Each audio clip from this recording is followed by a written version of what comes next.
বাহ, বিয়ে না হতেই বউকে রেখে শালিকে নিয়ে টানাটানি। This is too much. আমি তোমাদেরকে কতবার বলেছি তোমাদের দুজনকে আমি ডিফারেন্সিয়েট করতে পারি না।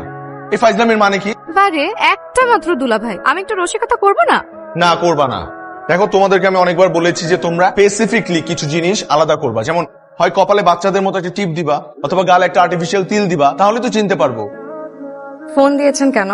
আপনাকে না বলেছি বাসর রাতের আগে ছাড়া আর কোনো কথা নেই। না ধরলেই তো পারতা, তাহলেই তো কথা হতো না। জি, এই জন্যই তো ফোনটা আমি ধরেছি, সারাকে দিয়ে ধরাই নাই। কে, সারা? জি, আমি সারা। সারা কই? আর কোথায়, কম্বল মুড়ি দিয়ে ঘুমাচ্ছে। বিয়ের দিনের আগে ছিল সারা আর কাউকে মুখ দেখাবে না।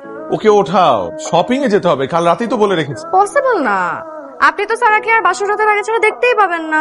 তুমি প্লিজ ওকে ঘুম থেকে উঠে নিয়ে আসো না। দেখি কিছু করা যায় কিনা। নতুন জামাই বলে কথা, এমন করে রিকোয়েস্ট করে বলছেন, কিছু তো আমার করতেই হবে। ঠিক আছে, রাখেন।